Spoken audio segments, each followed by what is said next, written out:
All right, everybody, welcome back to the podcast. We are joined once again, it's been a while, with Dr. Brian Kemple. We're going to talk about morality, normativity, relations. This should be a good one. This should be interesting. What prompted this was a tweet. Twitter, Twitter isn't completely awful, is it, Dr. Kemple? Every once in a while, there's a small little precious something that can emerge from Twitter, like a conversation like this. It's the land of the free now that Elon Musk has liberated it, right? it's been liberated. I have to say, I don't know if I've noticed a ton of change, but my Twitter has been growing more, and I don't think I've been doing anything different. So something's going on. I have noticed that. But anyways, back to what's actually relevant here. So I just like to tweet fun things every now and then. I ask people. I forget what the question was. Like, name something, a position you hold that's like against the consensus on in some particular area. And you had one that I thought was really well stated. And I think if I remember right, your position was essentially that there exists real relations independent of human cognition, which have normative moral force. Is that right? Did I capture that one accurately? That's a decent summary. That may have even been the exact way that I phrased it. I don't recall. As is always the case with Twitter, we're firing things off without necessarily wording them as carefully as possible. So I might tweak that if I were to put it in a paper or something like that. But for Twitter, sure. Well, unlike maybe other people, I don't hold people to the same academic standards on Twitter as I might elsewhere. So such would be forgiven if you had to use the edit function a little bit, which is now that I guess that's another new feature in Twitter. You can now edit finally, right? So yeah, I thought this would be a great conversation topic for many reasons. One is it will get us into theories of normativity and morality and all that good stuff. I did like immediately though. I thought, okay, this probably is against. I don't have a Phil Surveys paper on this. A consensus among philosophers, I guess most these days would probably reject it, right? But I certainly don't think it's against most people's sort of common sense morality, how they live, right? Seems to me that this is still something that is something that very much determines how we order our lives. Maybe not as robustly as it has in previous times. But I mean, I think a very obvious example is, parents and children, right? I mean, people still seem to think and operate as if children and parents bear a special relationship, and it's sort of thick, right? And it comes with certain very strong moral obligations, right? That I really do have obligations toward my children. I think most people would still want to say that they also have obligations toward me as well. So I just want to get your thoughts on that. Where do you think you're actually going against the consensus on this one? Mm-hmm. Well, I think it's a bit of a mixed bag. Mm-hmm. So I think you're right to point out that certainly things like relationships with parents and children, and probably significant others, there's a sense of, okay, there's something here that's not just my will to power, or my will to rightness, or something like that. Mm-hmm. But I think that sense is reality breaking through the theory, the false or wrong theory, which is what most people would articulate when pressed to defend their positions on a lot of these issues, or at least even just to state what they are. So maybe one way of perhaps thinking about this is that this is contrary to what we might call something like the dominant form of contemporary voluntarism. Right. That really the good is the consequence primarily, in some way, or at least centrally, of our ability to choose. Mm-hmm. So I think you find most people, sadly, today have some notion that consent is the basis of really all morality. Mm-hmm. That really it's rooted in my ability to say, okay, this is what I think is good. Let me do this. Something is violating good your choice, right? Right. Something is good because they desire it. It's not that we should desire something because it's good, to put it in its cliche format, right? Right. And so what that's doing is it's putting the constitution of goodness, the constitution of morality, fundamentally in the distinct individual. Mm-hmm. Right? And so the idea that the theory, the belief, and you can point to a lot of political sort of theory of the Enlightenment, sort of germinating this and growing it, is the notion of contracts, right? That our society operates or is based upon the notion of a social contract, and that any sort of public morality derives from that. Mhm. So you kind of have a separation of public and private morality in a way, which is already very deeply problematic. But I think a lot of people like to assume to that position because it's nice and convenient in the short term. Right? Indeed. Yeah. Well, I'll do what I want to do. You do what you want to do. As long as we don't get in each other's way, that's all fine. Because sorting out what's actually the right thing to do is difficult. It can be hard. It can be hard work. Yeah. Yeah. So maybe a way we can enter into this debate, and this might be relevant for a conversation I'm going to have actually a little bit later with Dr. Tyler McNabb on political theory, is through political theory and thinking about the state. Because this is, I think, an obvious area where, depending on your paradigm, you're going to see things obviously very differently, right? So maybe a way to think about this is the state wholly conventional? Or is the state in some sense a natural institution? Or is it maybe, perhaps my position, a little column A, a little column B?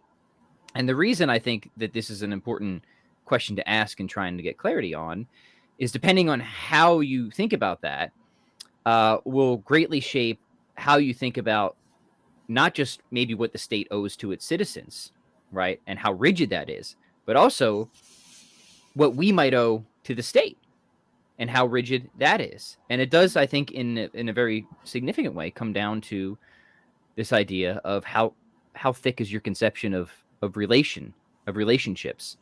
But to me, that still seems, I don't know, is that still secondary to the question of whether something is actually a natural kind in the first place or not? So help us steer through this interesting web of issues here, Dr. Kemple, and or take it another direction if you think this is entirely the wrong way to enter into this. I think the point about the state is a good one, and I can kind of think back, and maybe others can as well,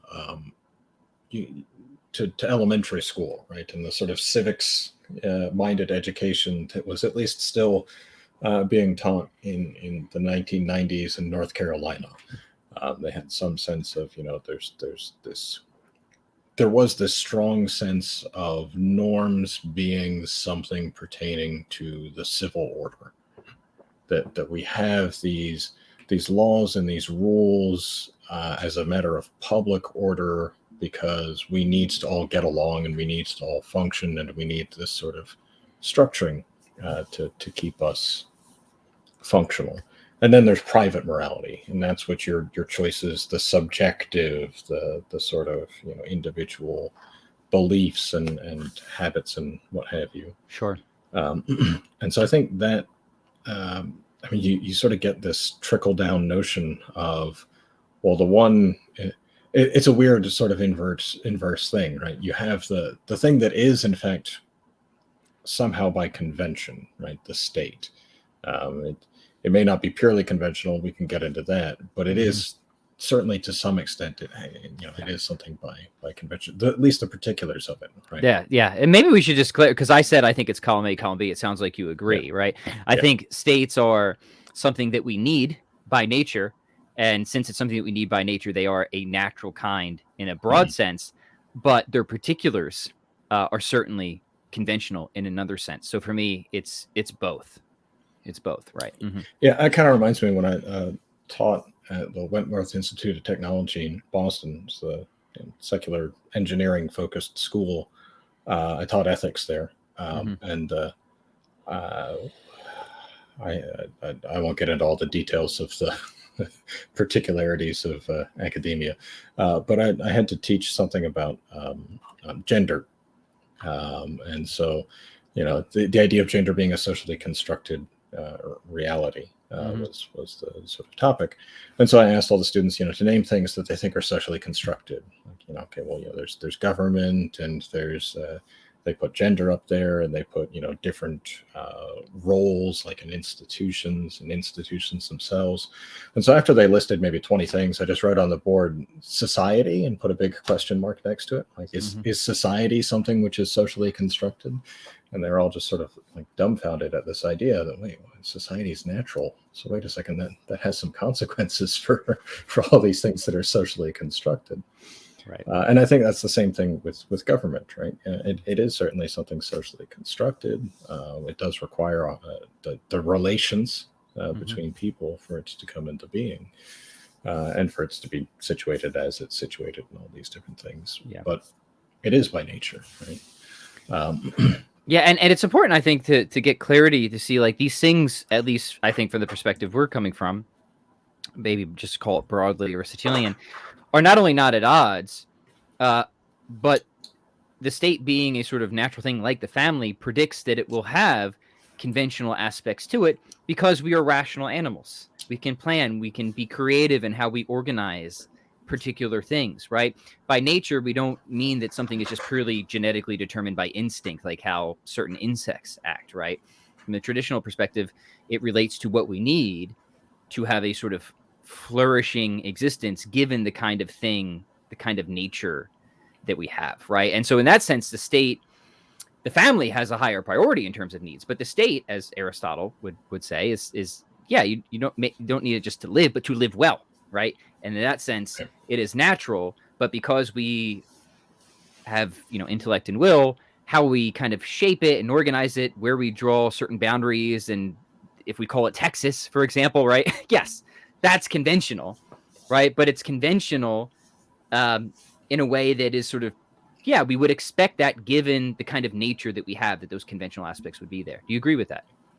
Yeah, and I think a really helpful distinction, because the word conventional gets thrown around a lot, right? And it's a very useful word, but as with many words that are useful to get thrown around a lot, it's helpful to make distinctions in how we're actually using it. So I find a very helpful way of approaching the notion of convention, especially to see its reconciliation with nature, is by distinguishing into what is stipulated and what is customary. So something that's stipulated is something which is imposed through an act of the will.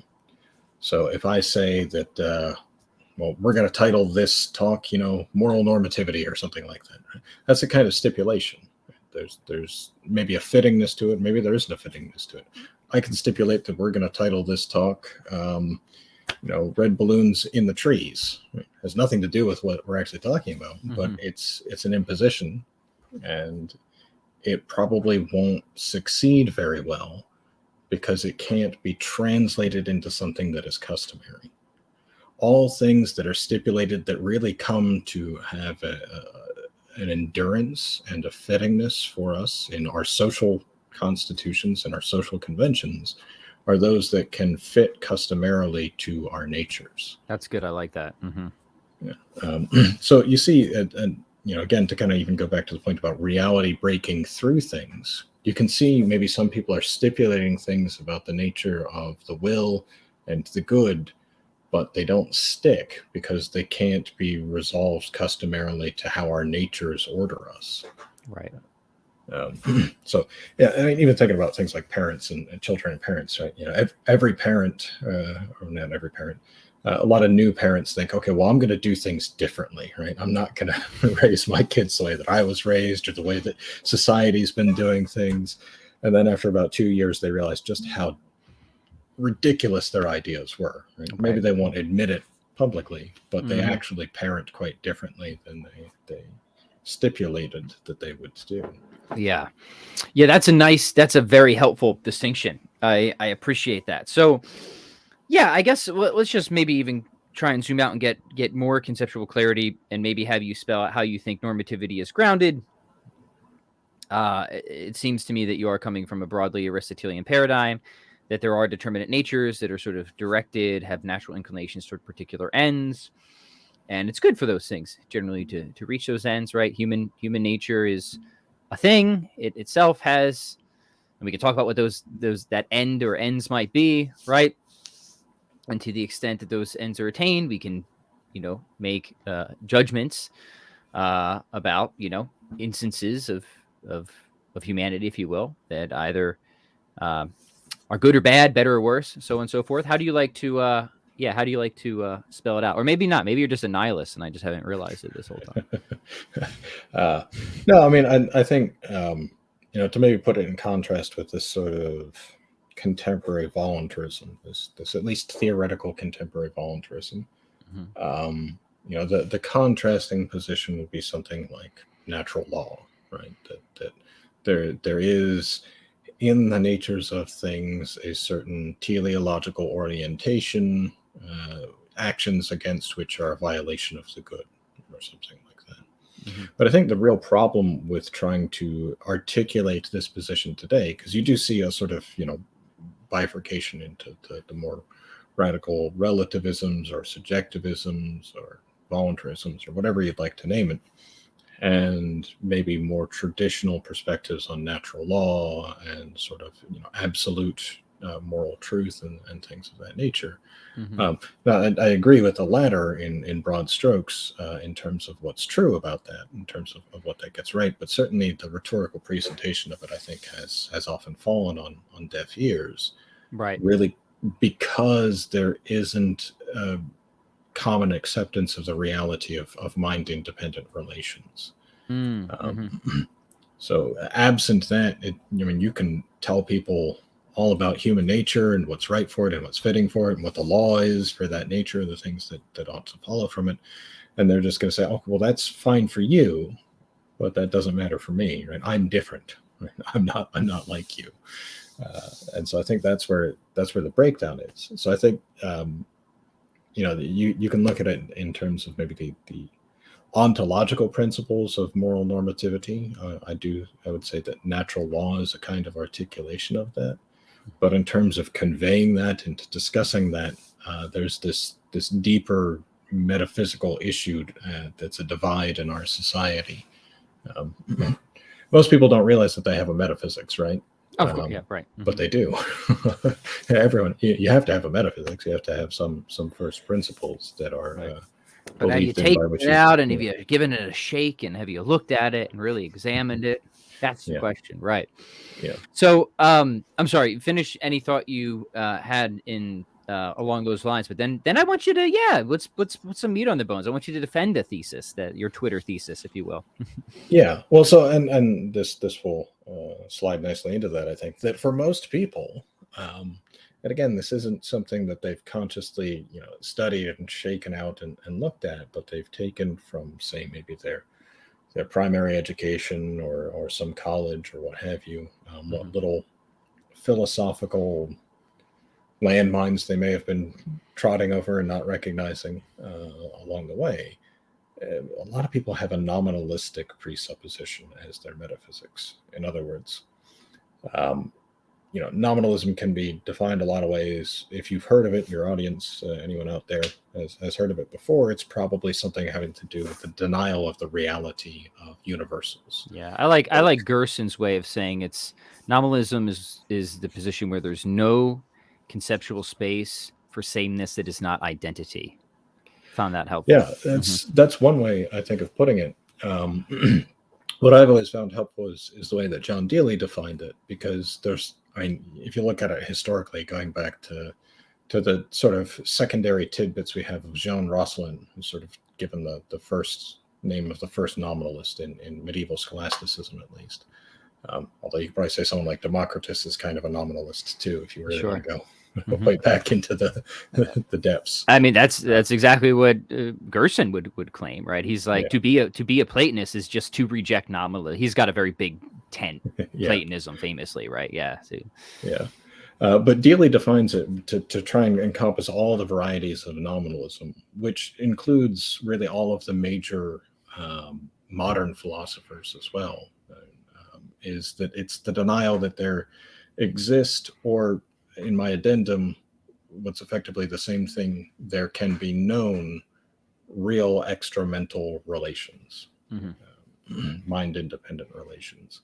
And I think that does a fairly good job of sort of, some people might say it's a little too loose, but I think it does really sort of capture what the essence of nominalism is. And Mhm. that's why you deny those realities, the reality of those sameness relations between different things. Okay, well, they're individuals, and I can say they're the same, but because they are individuated, there isn't something really the same that's in them, right? Right. They just have maybe a likeness, a comparability, but that's always ordered towards me or by me in my own mind, not Mhm. in the things themselves. Um, so a lot of people just sort of take this as a kind of default position, right? That there's this sort of trickle down effect of a lot of modern philosophy that, well, okay, what we know are things in our own minds. We don't know things out there really. We can have opinions about them, but we don't really have the kind of certitude about them that we have about our own private worlds. Right, but don't you would you say, not to get down too far down this hole, but I think the implications of nominalism are more radical than that, right? Because like if there really is no conceptual space for sameness that is not identity, I don't think it's just a problem of things beyond the mind. But it seems like if nominalism is true, like how do you ever step in the same river of thought twice? You know what I Oh, you mean? can't. You can't have Right. any science. You can't have any knowledge. You really just have illusion. You're just living in a Just gotta world of wiggle the illusion. finger, right? Yeah. Yeah, yeah. I mean, it ultimately it does. It breaks down. If you accept nominalism, Mhm. every theory about every object Right, because becomes untenable. and for people who might not be as familiar with these debates or might not see the implications, but if you, for reason to even work, right, you sort of need stability of concepts, right? And it's really hard to see how you would have that uh, if nominalism is true, because in a sense, one of the classic issues with nominalism is how do we ever have meaningful communication between people if we're talking about things like justice or whatever, and we're denying universals. But then, like, thinking is sort of just conversation with ourselves, right? Yeah. So how do we ever have any sensible thoughts, even in our own mind, if you want to put it that way, if nominalism is true? And the answer is, it seems like maybe we don't. Yeah, I mean, I'd say the ultimate consequence of nominalism, right, if you really follow that train of thought all the way to its logical end, is one step beyond Jean-Paul Sartre. Mhm. And for Sartre, the entire meaning of all of the universe is your responsibility. You have to create that ex nihilo. How exhausting. Pretty intense, man. Right? Yeah. Yeah, all the time, right? You have to be creating at every moment of your existence, which Hmm. is just. Uh, and I think you see how people who maybe not even fully consciously have bought into sort of that existentialist nihilism of Sartre. Yep. As soon as something goes wrong in their lives, it all falls apart. Yeah, yeah, yeah, it's so true, and I'll keep bringing up Gerson because I'm such a big fan of his work, and he makes a great case in one of his more recent books that a lot of these things really are, um, they're a package deal, right? So Gerson's like, if you don't want to be a relativist, if you don't want to be a skeptic, if you don't want to be a nihilist, right, then you also need to not be a nominalist, right?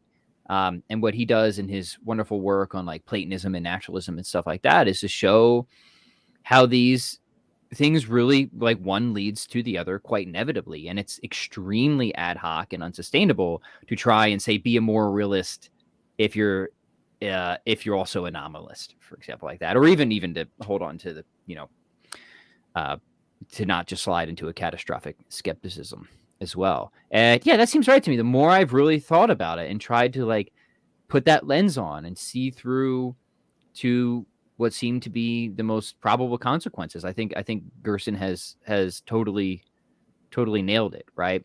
And he's like, what's the solution? Platonism. But he's a big tent with Platonism. He thinks Aristotle was a Platonist, Aquinas was a Platonist, all those guys, right? What do you think about that? You think he's right? Well, I mean, I'd push back a little bit on the uh, big tent of Platonism. I think Plato occupies a smaller place in the field myself. I mean, I think he's obviously important, and I would certainly agree more with Plato than with you know William of Ockham or something along those lines. Mm-hmm. But I think Plato runs into his own problems, right, in terms of how we relate to universals and how they're known and what universals really are. Yeah. Um, Yeah. So I mean, I like Gerson. I think he does a great job of responding to a lot of the excesses, right? That sort of came a cropper with the nominalists' dominance, right? And how that sort of infiltrated its way throughout all Europe, with some rare exception. Um, and he's a great counter to a lot of, I'd say, some of the worst tendencies in the analytic tradition as well. So yeah, I would mostly agree with him. Right. Just I'm not a Platonist myself. Yeah, so I guess right. I don't want to get too sidetracked here, but Platonism for Gerson, for people who aren't familiar, is really just like a series of antis, right? So it's like anti-nominalist, anti-mechanistic, anti-relativistic, anti-skeptical, anti-reductionistic, anti. What have I forgotten here? Did I say relativistic? Whatever the package deal is, right? The materialistic, anti-materialistic, right? He's like, if you meet all these antis, right, then you're a Platonist, right? He doesn't say like you have to be an extreme realist like Plato. Obviously not, because he didn't think that was Aristotle's position. So like I said, and then he does have some very interesting ways of interpreting Plato, which was definitely not how I was originally instructed. But that's a conversation for a different time, for sure. So what I'd like to circle back around then is, all right, tie nominalism and morality together for us, because I think that's the direction we were trying to head in. Is that right? Yeah. So with nominalism, right, with this rejection, taking nominalism in that sense of the rejection of the reality of mind-independent relations, you're really, in a way, rejecting the notion of nature as prior to your own mind. So you're saying that, okay, well, what I mean by nature is not any sort of intrinsic principle governing the existence and the orientation of these entities, but it's really just how I'm grouping them together for myself. Well, when you do that, then you remove any sort of moral principle, right, as well from the thing, right? Not only for itself, say with respect to ourselves, but also even with respect to how we treat other things. Right? So if you remove the idea that there's a nature from dogs, right? Well, then there's nothing guiding you in how you treat that entity other than what you decide and what you create for yourself as principles. So when you accept nominalism, you just inevitably shift, as is the case, right? There's this natural follow through to voluntarism. You say, okay, well, the moral good, I can't find it out there. I have to organize it myself. So that's where you start to see that the norm shifts from things themselves to beliefs about things themselves, or to how we construct any sort of notion. And then very quickly, because you'll find that people do that differently, they have different ideas or opinions. Well, then you start getting the notion of, okay, well, it's just a contract. We contract with each other to agree that, we'll get this out of it, you'll get this out of it, and we'll all be happy. Right? Which again, it's convenient for the short term, but it becomes increasingly problematic over the long term, because you find more and more points of conflict about how to treat this entity or this object or this, differences in goals always emerge, and probably sooner rather than later. Yeah, that's really well explained, and I would just want to pull a few things out. One is, it's always kind of interesting how, like, on some level there does seem to be some sort of objective moral fact of the matter that slid its way in, right? Like, for example, I should not breach contracts, did I? Right, or something like that, right? Do we need a contract that I won't breach the contract, and so on and so on, right? Like there is this sort of standard beyond, it seems like just what I want to agree with. Like I should stick with my agreements or something like that. But that's a minor point. Really, I think you can see how this quickly can kind of slide to a nihilism as well, right? I mean, if because what's being denied here is that there is any objective meaning, like there are really stance independent moral facts of the matter, right? And from the traditional perspective, the Aristotelian perspective, you would ground that in the natures of things and their inherent inclinations, their natural propensities or dispositions or what have you, right? Where that's all sort of done and dead if you adopt the nominalist paradigm. So now, if we even want to use the term moral facts anymore, which I think gets confusing, but say you do, it's really just sort of statements about how I feel about certain things, right? And feelings differ among people at this point, right? It doesn't seem like there's nothing really binding here in the, the sort of stance or mind independent sense. So like, it seems like the way we normally think about morality or the way we've been operating according to, like, seems like that's all just been one big illusion of sorts, right? So then, like, you can see how this quickly would lead to a nihilistic, eliminativist view, and I think that's right. I think that's exactly where it should lead. I think that's exactly the position you should hold. If this is where you're starting, upstream, this is where you should wind up downstream, which is why it's never made sense to me.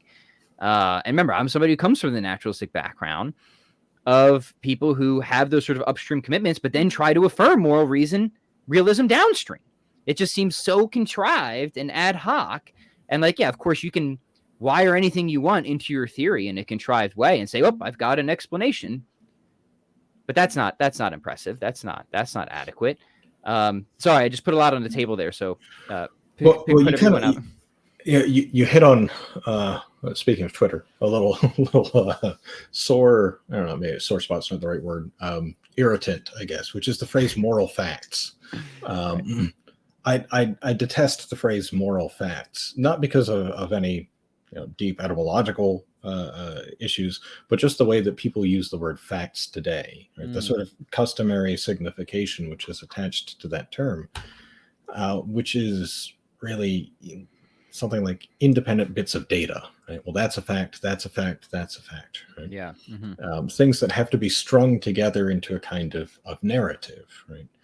Which are strung together in a narrative by the mind, right? Not things that are naturally related to each other as having moral bearing upon one another. So I made a I don't know, some sort of offhand snarky tweet about moral facts, and somebody came at me out of left field, ranting and raving. That's Twitter. You asked for it. I did ask for it, right? And I don't know. I normally ignore those sorts of comments, but I decided to indulge this person. Sure. And it was a big waste of time. Yeah. By the way, people wonder like why I don't engage much on Twitter or elsewhere. It's because it is a big waste of time, right? And if somebody brings up something that's worth engaging, I will do a podcast on it or I will do a blog on it, because let me just give people a little productivity tip, right? And I'm somebody, like, I got 5 kids, I run my own business, I wrote 2 books this year, I got a lot I got to get done. I'm not going to spend the time 100 comments deep in a Twitter thread that only one other person is going to see. If I think something's important and is worth responding to, I want to put it somewhere where I can, kill multiple birds with one stone, so to speak. So it's not, because sometimes people complain about this, that I don't engage much on social media. It's not to be rude or to think that everything is bad. It's just like, this is a decision I have to make sure I'm not wasting my time on something that could otherwise have been so much better spent elsewhere. But like you, I do occasionally give into temptation. Right? I think I just had too much coffee that morning, and I was I was just ready to go. Right. I felt pugilistic. Right. And I didn't have anyone to punch, so do it on Twitter. But yeah, just to add to that, just real quick, to add to the productivity tip, social media is not a platform for dialogue. It's not built that way. It doesn't encourage that. It encourages monologuing. And so you're just monologuing at each other, which is not a good way to get anything done. So true. Yeah, that's absolutely right. Especially places like Twitter, right? Which again, I'm still on. I'm active on, so I can't complain too much, right? Well, part of that is that it becomes an advertising platform. So and there's nothing wrong with that, right? Yeah. You just have to recognize it for what it is. Occasionally you find new and interesting things that way. Right. Yeah. Right. And sometimes you get conversations like these that are prompted. And like, I really try to like facilitate, because I got people who follow me from so many different perspectives and stuff like that, as you probably saw from that thread I started. Right. And it does give me ideas for stuff to discuss on the podcast, and it often is very fruitful. So just to say a few good things about it. All right. So circling back now, where did we leave off, Brian, on the primary point? Well, how nominalism invariably leads to voluntarism, which leads to the shift. Moral facts. You're complaining about moral facts. That's right. Moral facts. I was complaining more. Right, because again, that's something that sets up a divide, right? So it seems to me like the very notion of moral facts is something which is introduced as a way of trying to bridge this sort of chasm between the mental fabricated concepts, right, which are the universals, and the things out there, right, which are not universal, which are particular, and saying, okay, well, how do we treat these morally? Well, let's start talking about moral facts. Let's start talking about the morality of the independent event or the independent thing, and that's just not how the world actually is when it comes down to it, right? The very notion of events. This is something that you see a lot of controversy over as well in the 20th century. What is an event? Mm-hmm. And a lot of the problem there, I think, comes from again the sort of presupposed nominalistic framework in which we have this notion of something like clock time, right? Well, okay, well, we mark a beginning, we mark an end of something, and that's what constitutes the event. Then you find like phenomenologists start objecting against this, and they're saying, well, wait a second, that's not how we actually experience things. Mm-hmm. Right? It's not like, okay, well, dinner started precisely at this time and it ended precisely at this time, because in a way, the idea of dinner had to be before then. Right? There had to be some other way in which that became present or manifest to us. It's not just this isolated thing out there. And the same thing is true when we talk about morality. It's not just, okay, well, I committed an act of lying, let's say. Well, the commission of that act of lying, there certainly was a moment at which you made a choice to in fact do that, right? But that didn't come out of nowhere, right? That didn't start right then. You probably made some mistakes before you actually told the lie, which led to you lying in the first place. Mm-hmm. And you probably had some false ideas about what was right to do, or you had some habits, or most people lie because they've already done something else that's wrong, right? Mm-hmm. Lying's mostly to cover up our other moral faults or our other moral errors. So to try and tie this back to the broader notion of nominalism, right, and the reality of relations, these habits as well rely upon relations. It's something that I'd love to bring up from Thomas Aquinas when he talks about habit. He roots it in the notion, the etymology of the word. Right? The word habitus in Latin comes from the verb habere, to have. And so whenever he's talking about this, he says that, well, habits can be of two kinds, really. There are two ways of having, of holding. There's holding the self with respect to the self, and so internal habits of how parts relate to each other. Mm-hmm. And then there's the holding of the self in relation to other things. Right? So we talk about, well, just even think about, your habits of, and I don't know if you get much cross section from the fitness side of your life listening to this podcast, but just think about all the habits that you have to have with regard to fitness. Mm-hmm. That's a lot of part holding with respect to part, right? Like diet and the discipline to get up and go do your workout every morning or anything like that. Right. But then you also think about things like, say, relationships to other people, mm-hmm. Fidelity to your spouse. That's a holding yourself in relation to the other. Yeah. And makes a big world of difference if you accept that relation is something real and not just dependent upon how you're thinking about it. Right. To be able to say that, like, for example, that adultery is really an injustice against marriage would seem to demand the account that you're putting forth for us. Right. Right. Because how does almost everyone who commits an act of adultery justify it? Right? So, we're all consenting adults. We're all consenting adults, or, and usually along with that, if she doesn't know, it won't hurt her. Oh yeah. Mm-hmm. Yeah, yeah.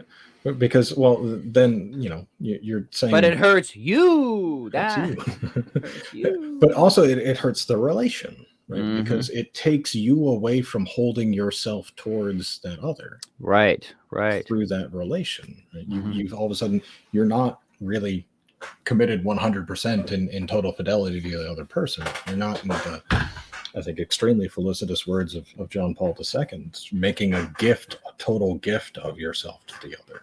Yes. Right? So you've altered that relation, and I mean that's why it's so devastating. Mm-hmm.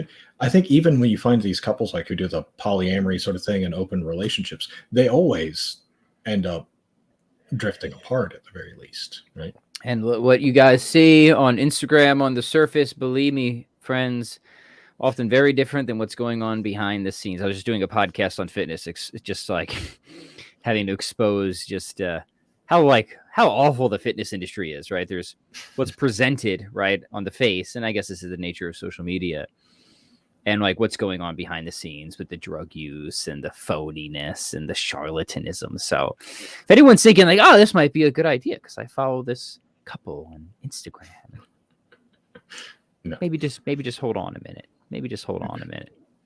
Yeah. What you're following then is the relationship that they're maintaining probably for the sake of their business, right? Rather than any actual fidelity. Yeah, or getting attention, right? Yeah. And now I always like the way Brian Bissong puts it this way. He's got I forget which, he's got actually a really good paper on the prudent conscience view of morality. Commend that to people. But he's always like to say, I'd be curious how you feel about intuitions and moral intuitions and stuff like that as well. But he always likes to say, I thought this is a good way of putting it, that, hey, look, this sort of natural law view seems to make the best sense of our best intuitions, right? And in that sense, it seems like, no, look, all moral theories have difficulties, right? They have to work through hard cases and stuff like that. And when I've examined them, it seems to me that the bullets a sort of natural law theorists would have to bite on certain things are just really insignificant compared to competing rival theories and stuff like that. We could get into that maybe if we want to. But that just seems so right? I mean, it's like, dang it, like we have these really strong intuitions about the obligations that we have when we enter in certain relationships. And I think the parent and children one is the most obvious, right? But as I'm going to talk about with McNabb later, we have the same thing in relation to the state. Like, we might be really upset with our government and the buffoons that are currently leading us, right? But at the end of the day, we kind of feel like there is a such thing as political authority, right? And we do have certain obligations, and indeed the state has obligations to us, right? There's a real relationship there that has a sort of strong normative force behind it. Spouses, right? I mean, yeah, like at the end of the day, say what you want on Instagram, and like if somebody cheats on you, commits adultery, like you feel like not just that you're hurt, but something really wrong has happened, right? And this is, call it appeal to intuitions or just common sense morality. The theory we're putting on the table here seems to make really good sense of securing that. What do you think? Mm-hmm. Well, yeah, I mean, I think, we'll maybe have to have another chat at some point about the term intuition, because I have a bone to pick with that term, but it's that's maybe I figured a little bit you more might, complicated. right? Yeah. It's a little more complicated than we have time for here. But I do think that there is that tendency to recognize, because it's hard to avoid noticing, right, the reality of relations. Even if we don't notice them explicitly, we notice them through their effects. So you take the person who's been cheated on, right, and you think, okay, well, what's actually damaged? What has actually been hurt? In a purely materialistic sense, not really anything, right? I mean, okay, so she slept with another guy. What does that do to me physically? Nothing, right? And it's not as though, there's some horrible physical taint which has accrued to her because of that act. Right? Mm-hmm. Unless, an STI is passed on or something. Right. Mm-hmm. But what's the pain comes from, right? Really is recognizing that that relation has been itself damaged, right? That you talk about, I mean, we signify it in words, like we talk about our marriage, our relationship, our family. That our isn't just the contractual acceptance in each individual. I mean, it really signifies the relational reality which comprises the multitude of individuals when we use these plural first person terms. We're really talking about a thing which is irreducible to the individuals, that elevates those individuals, that changes what those individuals are. I mean, that's why we have these different words. That's why there's a different word for husband and bachelor. Because you're really signifying, okay, there's a real change that goes on there, not in the individual constitution, the subjective constitution. Maybe we could say something about sacramental marriage or something like that from a Catholic perspective, but that's there's a different question there. Right. Just even more generally, the more general concept of marriage, of betrothal, even, right, is that, okay, there's a real change that goes on here because of that relation. And that's how the world actually works, right? That's how it actually is. And so you have to be very blind not to see that. You have to take steps to become so blind. And I think that's the part of the sort of converse danger here, though, is that we can sort of try and rely too much on the common sense nature of this truth, right? So, okay, well, nature, reality has a way of breaking through. I've been using that phrase a lot lately. Reality has a way of breaking through, and it does. But people can blind themselves to that nonetheless. Right? Oh, certainly.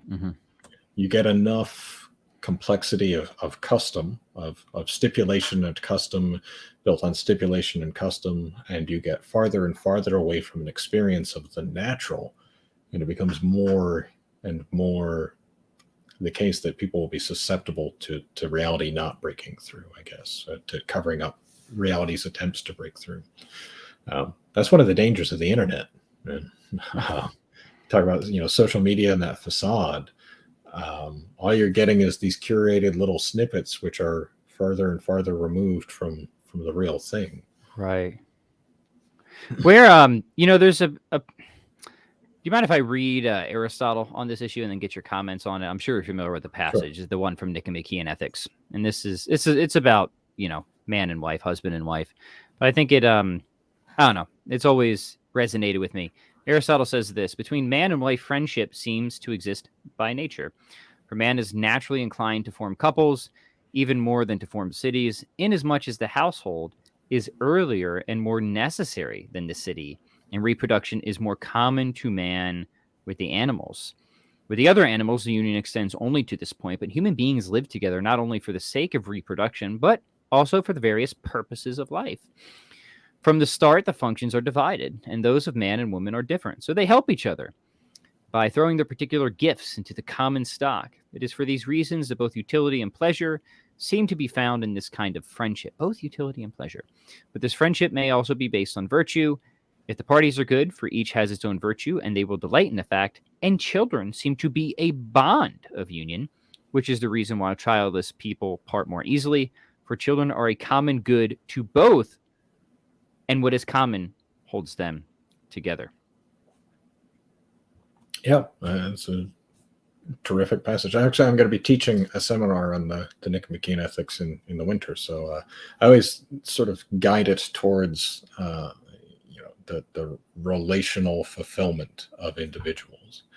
And this is something that, there's so many different things that come to mind. One of the ways in which Augustine talks about approaching really anything, right, all of creation, is he says that they're all constituted by modes, species, and order. And what he means by mode is, how it exists, whether it's an accident or a substance or something like that, or an immaterial or material substance. Even as he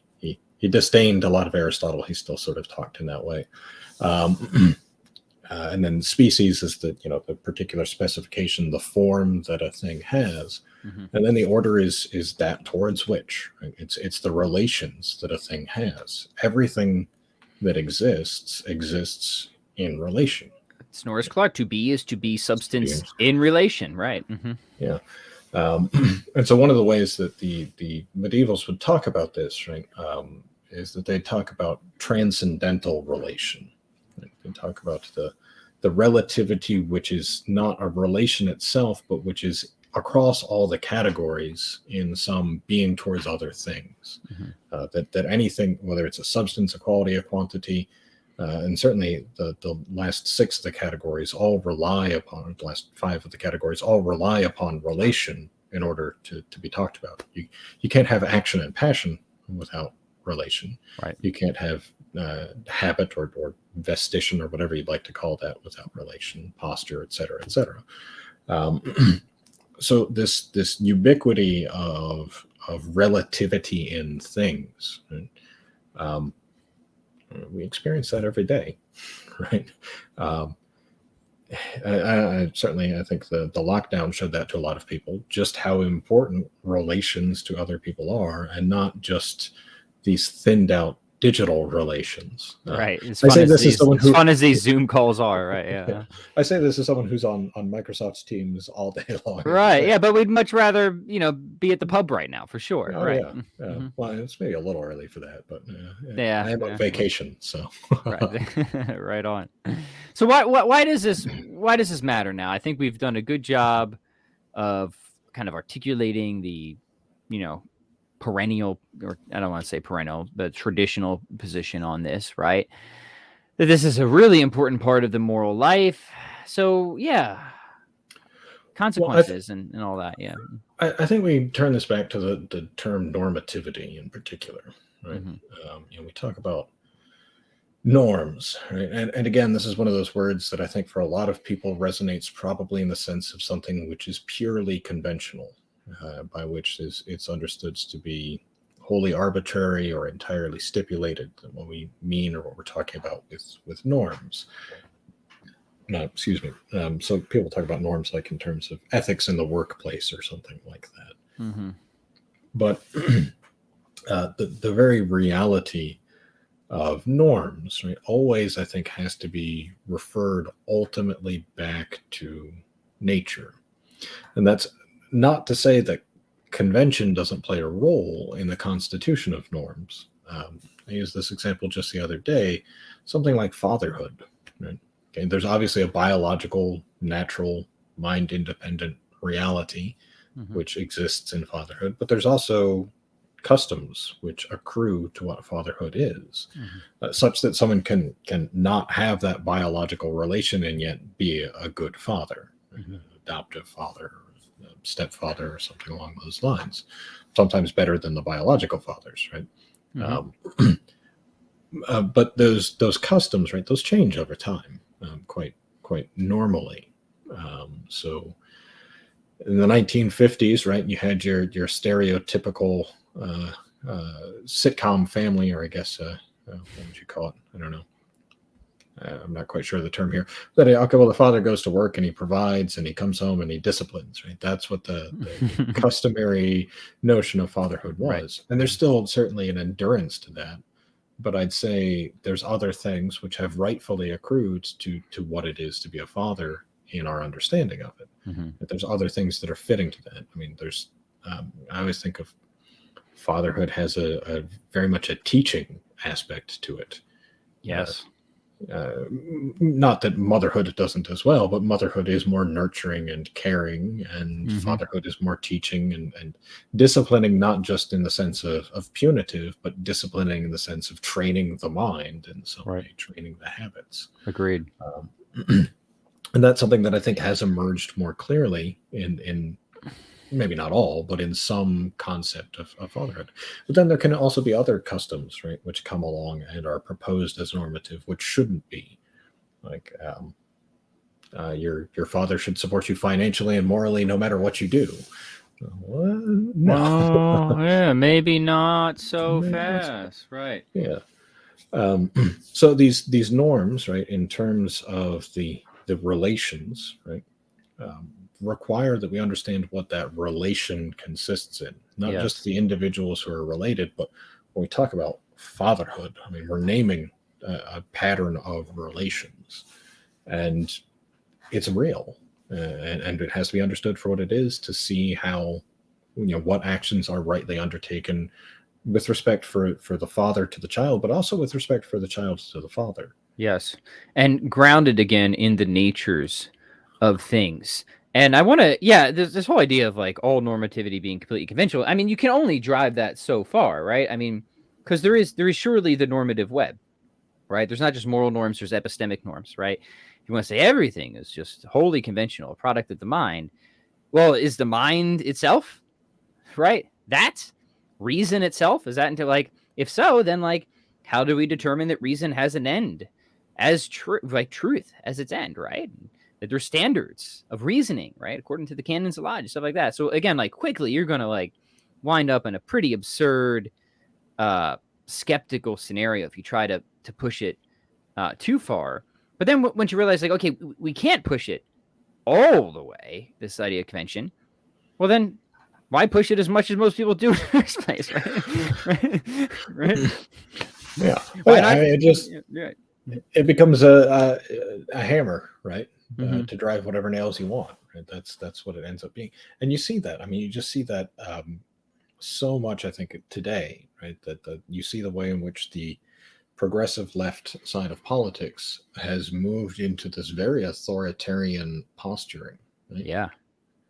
which would have just been entirely unthinkable 20, 30 years ago, right? Right. Right. Uh-huh. Because then it was Yeah. all about, freedom and free choice and expression, and you can, this sort of very relativistic position. Yep. It's gone, completely the other way, because Is that's what happens when you try and detach your convention from nature. right. That your convention, in order to be accepted, needs to be enforced, because that's not the way that nature is, right? If your conventions are against nature, especially, you're going to to move increasingly to a totalitarian position. Yeah, and that is an interesting. Um, this obviously could merit an entire additional conversation, and maybe we'll just have to make an excuse to do so. Um, I agree with everything you just said, by the way, but the whole notion of free speech itself, how that fits into this sort of normative web that we're talking about and censorship is a very difficult thing to think through. It is a very difficult thing to think through. And in fact, many of the traditional thinkers that we would certainly admire and appeal to, they weren't like by any means free speech absolutists, right? Right? Pretty heavy-handed censors in some respects. So I don't want to,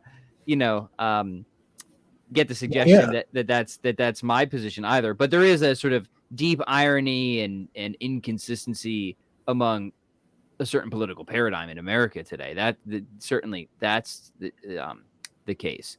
But the very notion of censorship and speech and how that is or is not conducive to the overall good life is actually something that people working within the theory we're talking about think very hard about. It's not an easy thing to think about. Maybe you had some thoughts, right? yeah. Well, I think that it's again, a lot of the problem comes from the presupposition of individualism, Mm-hmm. which is, a consequence again of nominalism, a radical individualism, that is.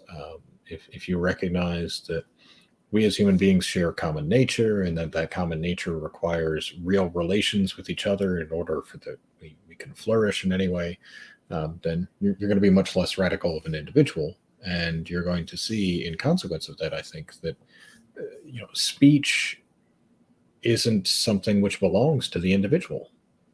Speech belongs to us as a community, and so the good of speech is not there for the individual; it's there for the good of the community. Mm-hmm. So when we talk about free speech, I think the only way that that's meant in a good way is, well, the community has to actually be communal, right? The individual can't be entirely suppressed for the sake of the community. Right? The community won't actually flourish in that way. That's contrary to that our nature as individuals and being relational. Mm-hmm. So, if we just say, no, you're never allowed to speak ever, we're probably all going to be missing out on some good ideas or some good contributions, even if they're in the negative, even if it's a wrong idea that helps us to see more clearly the truth. Right. It's bad. Which wrong ideas can often help with, right? Mm-hmm. Yeah. Aquinas makes that point several times, right? That we should be thankful to our enemies because they help us to articulate and clarify better the truth. But along with that goes that speech has a purpose, and speech can be abused. Language can be abused, and when it's abused, well, you shouldn't just let people go on and do that, willy nilly. There's a point at which you have to say, wait a second, you're crossing some lines here, and you're harming the good of the community by your speech, and so we as a government have to step in and put an end to that, because that is our responsibility as a government, is to prohibit these things. So I'm not really all that on board with Elon Musk on a lot of things when it comes right down to it. His free speech absolutism is a little problematic, I think. Well, it's just the messy nature of certainly American politics in general. Is it's usually just like clown car A or clown car B, right? Yeah, right now we're in a situation of what's the lesser of two evils. Yeah, to be sure, it's like Tweedledee or Tweedledum, right? Yeah. And I'm totally with you on that board. Like I doubt that Elon and I would have a whole lot. I don't know. I actually don't know much about the guy, but I bet our sort of fundamental paradigms are not totally aligned, right? But would I probably side more with him over the previous owners of Twitter? Yeah, probably. Yeah, probably. Yeah. They had a nice way of putting it. I think you liked that tweet. I retweeted an old tweet of Jack's saying, "Look, they said what they were doing." Yeah, they were totally open about it, right? Yeah, it's funny. They said it in nice, kind words, but yeah, it's funny. That's another thing with Twitter will get you in trouble. Like people will like things, and I gotta tell you, man, people are so weird sometimes. Like I'll get emails. I got an email one time of somebody like just going completely off the rails because I like something that they disagreed with. I'm like, first off, just because I like something doesn't mean that I disagree with it. Sometimes that I agree with it. Sometimes I'll like something just because it's well stated or it's and in fact I do like things that I disagree with from people of different philosophical perspective of mine in conversation, because I say, hey, you've made a good point, this or that. So that being said, I did agree with it, and I just called the guy a lunatic, and it's time to move on and stop like tracking what people like on Twitter and deciding who you're going to scream at through email. It's like there's something psychologically a little unhealthy here with that type of behavior, right? Anyways, ranting about Twitter again. Not the point of this conversation, right? All right, summary points. Go ahead. Yeah, continue. Yeah, just to come back again to this point about our moral norms. We have to find ways as much as we can to emphasize getting out of this radical individualistic contract theory of morality, because it's simply disastrous. It has been disastrous for a long time, and the fruits of that are being shown, I think, pretty well today. That's why there's so much anger and hatred and division, and people screaming at each other on Twitter because of who liked what, right? Well, this doesn't align with what I have stipulated in my contract for why I follow you on Twitter or something like that. Right. Mm-hmm. No, we have to come back to the personal, and the personal is the relational, and seeing just how much all of us really are invariably in a web of relations, which is not a constraint on our flourishing, but is actually the means there too. The reality of those relations by which we are bound is what enables us to be fully and fruitfully human when it comes right down to it, I think. Yeah, amen to that. Dr. Kemple. Big agreement. All right, so this has been awesome. We got to have you on again sooner and more often. It's always so much fun talking to you. But what have you been up to? Give us some updates. What new projects you working on? What do you want to point people towards? All that good stuff. Really, it's all Lyceum Institute all the time. Beautiful. So easy for people to find it. Just type in Lyceum Institute in your favorite search engine, and it should be up there near the top. Yeah, we're doing tons of stuff. We had a great year. Just finished up our fall seminars. Have 7 faculty fellows now teaching Oh, courses awesome! for Congratulations. That's Lyceum. awesome. Going to have a nice bevy of seminars. Schedule hasn't quite yet been announced. Still trying to hammer out some details, but should be at least 10 or 12 seminars in the coming year. We're going to have Latin 1, 2, 3, Latin prose and poetry, scholastic Latin, and the epistles of Seneca. Mm, We might be adding German as a language offering. wow. Got trivium courses starting in January. Latin starts in January.